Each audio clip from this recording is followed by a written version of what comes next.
Performance feedback is a lot less scary when it is regular. So get into a habit or system of talking about it. Welcome to the Drew Coaching Podcast. My name is Eric Drew, and Drew Coaching raises up leaders who shape the future. Podcast is a weekly boost for your leadership in 10 minutes or less, and this is season 3. We're looking at 3 cheat codes for uncertain times. The cheat codes are clarity, competence, and culture. Now, this is our 4th week talking about competence. And so far, we've looked at continuous development, balancing hard and soft skills, and debriefing after projects. I hope you've been learning and practicing growing your competence. It isn't actually a lot of work or wildly difficult. We just need to be intentional about it. And I'm telling you, growing competence will help you lead and make progress through uncertain times. Now, our final practice to build competence is going to sound the most scary, but that's why you just need to get into the habit and get comfortable. Talking about job performance and giving feedback will take you and your team to the next level. If you want to thrive in uncertain times, you want to normalize these conversations. Right now, my favorite model for job performance is having a quarterly meeting between the supervisor and team member. Now, 3 times each year, I like having these conversations be a self-assessment. Then, once each year, I want you to do a more formal yearly appraisal. What's the difference between a self-assessment and a yearly appraisal? I'm glad you asked. In a self-assessment, you want your team member to rate their own performance. Now, the questions and ratings you want them to give themselves are going to be specific for your team or company. If you want to reach out, I work with different organizations to develop leads. I'd love to connect and maybe help you think about this. But the idea behind a self-assessment is just that. You want the people you're working with to assess their own work. How are they performing their job functions? Do they have the hard and soft skills necessary? Do they have the support they need? Are they on track to meet their goals? Of course, the danger here is that people rate themselves too highly on a self-assessment so that their performance looks good. But I continually find that good people are hard on themselves. If you can cultivate a culture of safety, the right people are open and honest about their strengths, weaknesses, and growth areas. Ask a few coaching questions and you're going to be surprised how good people share strengths and growth areas and they commit to their strong next steps. And again, I like to do a self-assessment each quarter. If you're worried that people are going to just inflate their performance, good people are not going to do that. Ask some good questions. Now, once a year, it's important to do a more formal yearly appraisal. In this one, the supervisor will evaluate and give direct feedback about job performance. The idea behind the yearly appraisal is this. You want your team members to understand their strengths, growth areas, and receive direct feedback. What is their impact on the mission of the organization and other team members? What are the things they're doing well? Are there any blind spots or areas that they need to focus on and improve? For the yearly assessment or the yearly appraisal, I like to maintain a coach approach and ask questions for my team members. But I also prepare some direct statements for them. Your team wants and needs to know what's going well, what needs improvement, and what are your expectations. Now, hopefully, none of this is going to be a surprise to them. If a team member is surprised by feedback on their yearly performance review, you need to have better communication throughout the year. But if you can build the habit of regular self-assessment conversations, regular check-ins, the yearly appraisal is the opportunity to set a marker each year for how things are going and what's next. Now, if you can get into the habit of quarterly self-assessment conversations and a yearly appraisal, you're going to see significant growth and improvement. The first conversation or two may feel awkward or difficult, but a major part of the goal here is to make these conversations regular.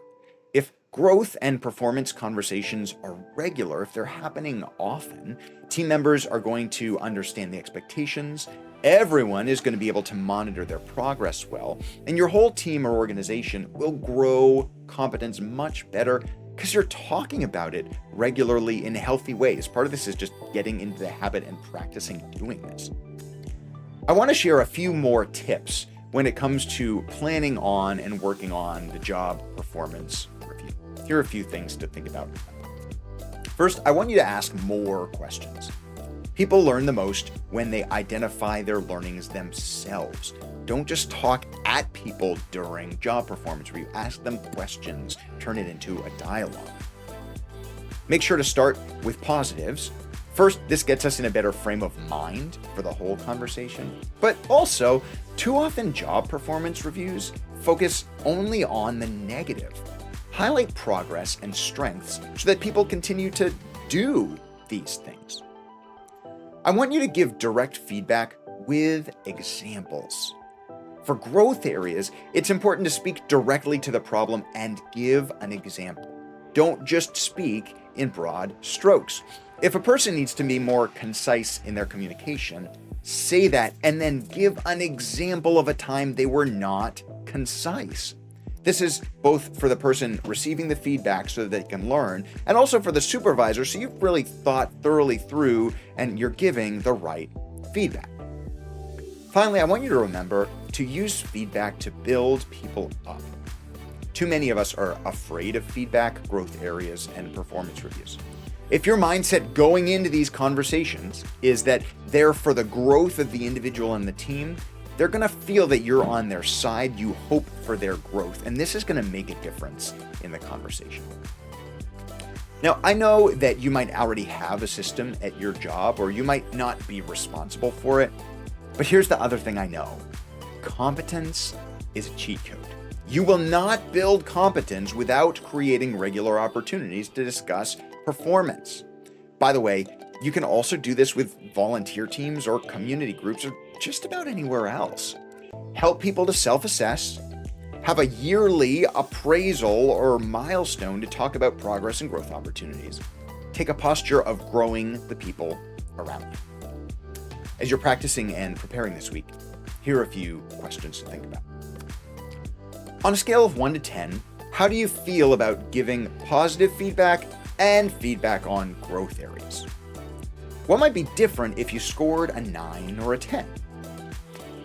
What are some normal check-ins, meetings, or other opportunities to add a conversation about job performance?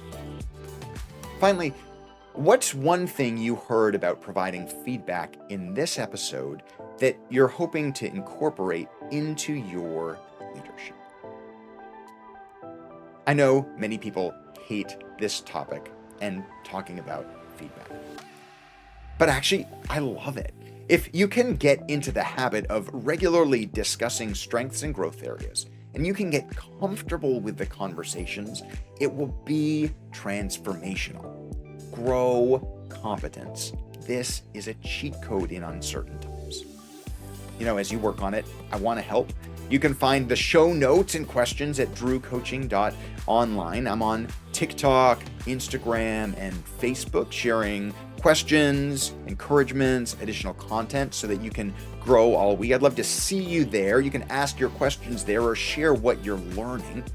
If you subscribe and follow the podcast, you'll never miss any of the content. And I'd also really appreciate it if you would share this with a friend. I bet somebody else in your sphere of influence needs to think about how to grow competence and how to do job performance well.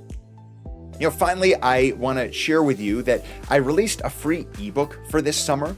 It's titled Make the Most of Your Rest This Summer, and I want you to turn this summer into a rich time of rest and renewal.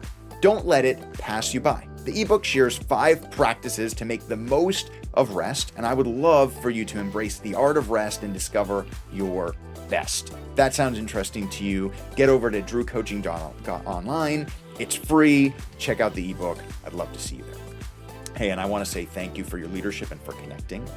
You are a leader. You're a creative. The world needs your voice. So do job performance feedback and conversations. That's how you raise up others. Use it to bring hope to life. And don't forget, we're in this together.